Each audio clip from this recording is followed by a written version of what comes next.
Welcome to Thursdays in the Kitchen with UT Extension. Starring Family Consumer Science Agent Shelby Boyer of Trousdale County, Michaela Pedigo of Macon County, and Kate Tippett of Sumner County. Now sit back and enjoy as we see what's cooking in the kitchen.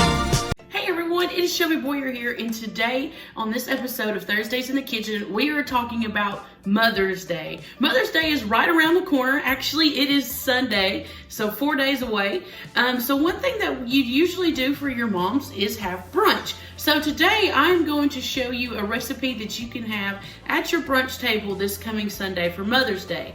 It is called a lemon blackberry pound cake, and it's going to be so good, and it's just, I love it. So we are going to make that today. So let's get ingredients that you are going to need for your lemon blackberry pound cake. You're going to need a half a cup of butter that is melted, 1 cup of sugar, 2 large eggs, finely grated zest and the juice of 1 lemon, 1½ cups of all-purpose flour, 1 teaspoon of baking powder, 1/4 teaspoon of salt, a half a cup of milk, and 1 cup of fresh or frozen blackberries. You can use any berries for this, but I am using blackberries today. And if you have frozen berries, make sure that they are not thawed. What you want to do is make sure that your oven is preheated to 350 degrees, which I have done here. So next what you're going to do is you're going to add in your melted butter, your 1 cup of sugar, and you're going to kind of blend this up for just a little bit, just until they are incorporated and mixed together. Like so, just until they're just mixed together. And then next what you're going to do is you're going to zest your lemon and juice it all into the bowl. So you see that I've got my nice zester here, and it's kind of thin looking, so that way it'll make small, like finer pieces of zest for you. So you just kind of, what you do is that you take your zester and you just kind of scrape your lemon across your zester, kind of like this, and then you're going to get this black or this white part of the rind of the lemon. Once you see that you get to this part, this is when you want to stop, and all of your lemon zest is going to be on your zester. So that can just be popped in once you get it there.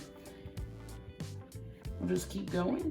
The lemon zest has a lot of good like oils and more flavor of the lemon, and it's more potent compared to the lemon juice.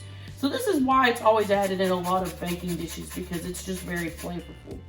So now I've got almost pretty much all of the lemon zest that I can off of the lemon, just some smaller spots. And just get however much you really want to. And so I've done that. So now what I'm going to make sure is that all of this that I've zested is scraped off the bottom and it's going in. And I'm just going to hit my zester on the side of the bowl a couple of times just to make sure I got it all. And then I'm going to kind of roll my lemon, cut it in half,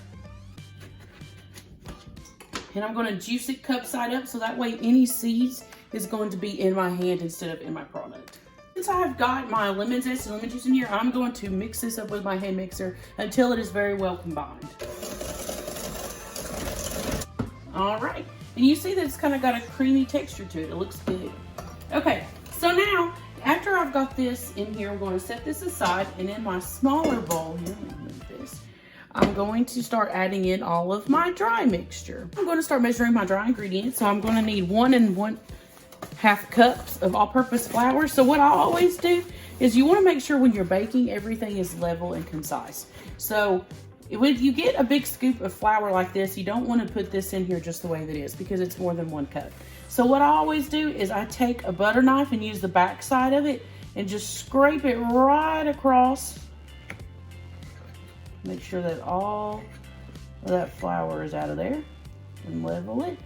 And then I have a level, even mixture. So you need 1 and 1/2 cups.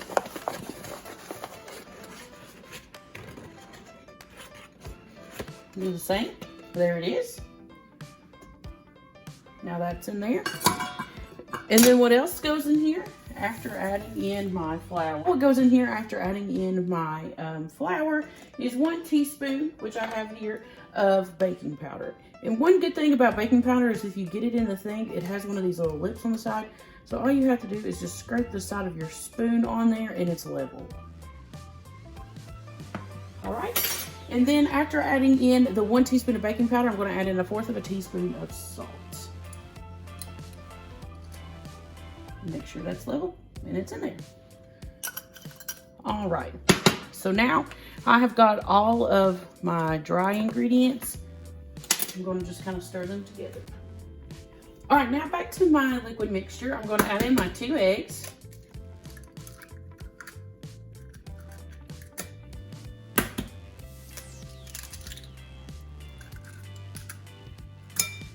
All right, and then I'm going to mix them up within my butter and sugar mixture. So now that I have got all of these in, all of the wet mixed ingredients in here, I'm going to start slowly adding in my dry. So I'm going to take about half of the mixture and put it in there. This will whip.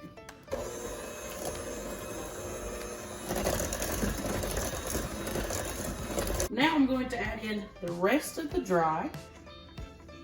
And I'm also going to add in the 1/2 cup of milk. All right.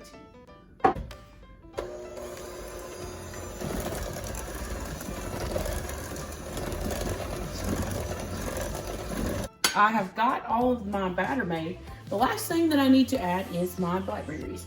So I'm going to add in 1 cup that I have here of my frozen blackberries. And once you add in your berries, you don't want to stir it up with your hand mixer. You actually just want to fold them in. So you just kind of stir around the bowl and bring it in the middle. Now I have got a greased baking dish. I'm going to add in my batter here.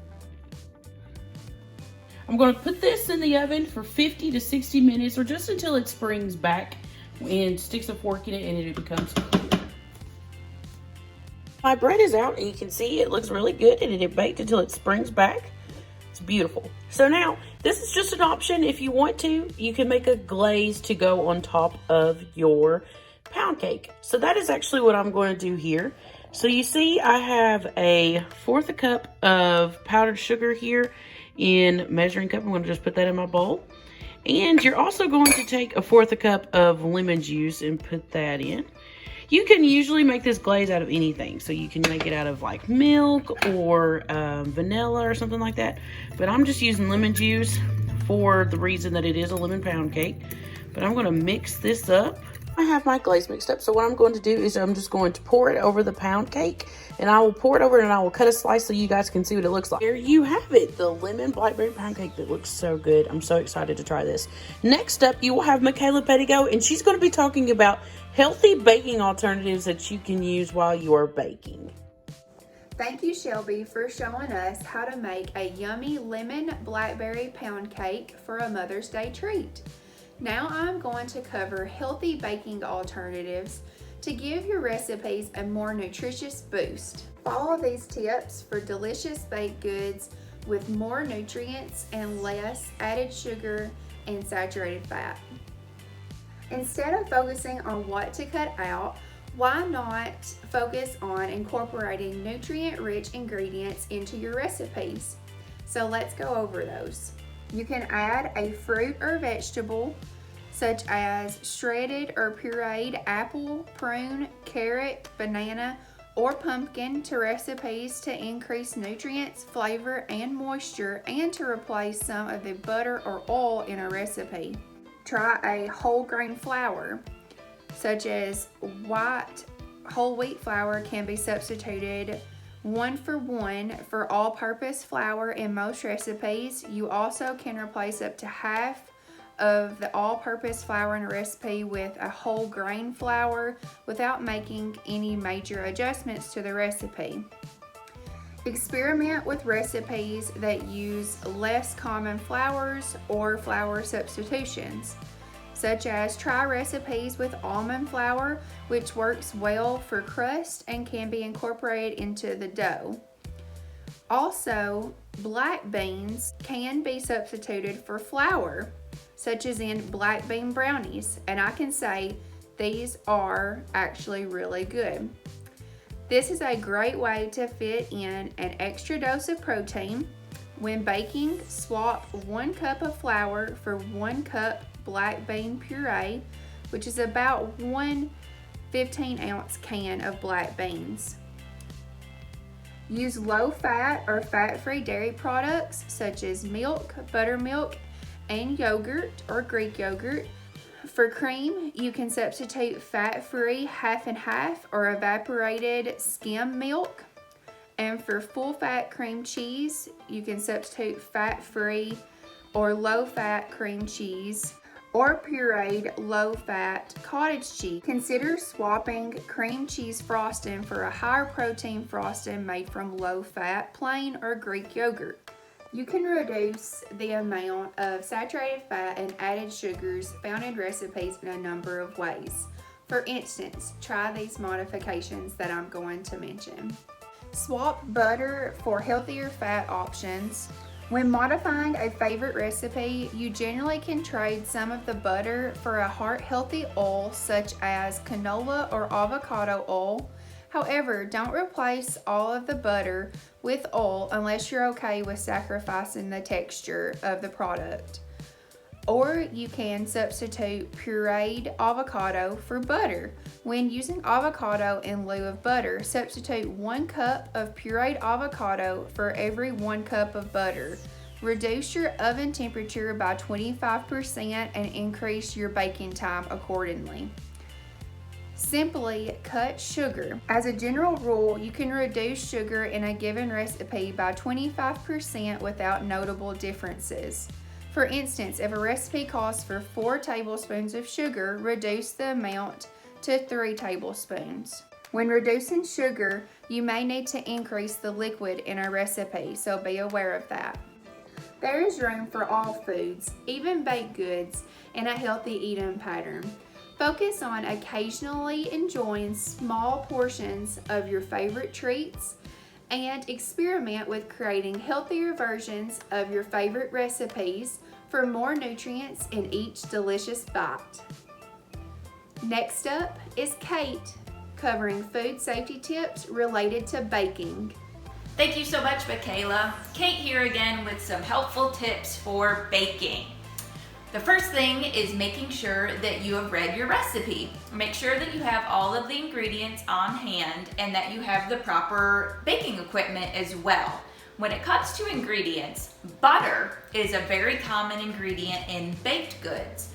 Making sure you have the correct consistency of butter is really important because all baking is chemistry plus math gives you tasty treats. So if you're not doing the chemistry part right, you're not going to get the outcome that you want. So it will usually call for room temperature butter. If you do not have the time for it to get to room temperature to lightly soften, here's a helpful trick for you. Take 1 cup of water, place it in the microwave for 2 to 3 minutes until you can see it bubbling. That means the water is boiling. Then you would carefully take it out of the microwave and place your stick of butter. I use the little mini sticks, but your stick of butter in the microwave and just close the door. Don't turn it on. The heat that's trapped in the microwave already from getting that water to boiling point will be the heat that naturally softens your butter. It takes about 10 minutes, so you could prep the rest of your ingredients while that's softening. So just a little helpful trick for you. The next thing is measuring. Measuring is key. You have your dry measuring cups, and then you have liquid measuring cups, okay? Your dry ingredients will always go in here, and the method that you use is the scoop and level. So you would take the flat edge of a butter knife and you would level off the top, okay? These are meant for dry ingredients, and these are meant for liquids. When measuring out the liquid ingredient, it's important to have it on a flat, level surface and for you to actually get down eye level with it to get the most accurate reading. Oven safety. Make sure you are using an oven mitt or a pot holder whenever you are dealing with opening the oven and putting items in and taking them out.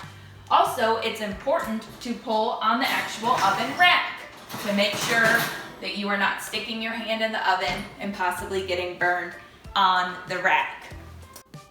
The very last thing I would like to share with you is a possible Mother's Day gift idea. I celebrated a birthday last month, and the gift my son gave to me is a homemade cookbook full of recipes that he wants to make with his mama and that he picked out himself. He also included pictures of birthdays past and anything that showed him eating and enjoying food. So again, just a thoughtful gift idea in case you still needed one. Until next time, I hope you're staying healthy and I hope you're staying safe. Bye-bye.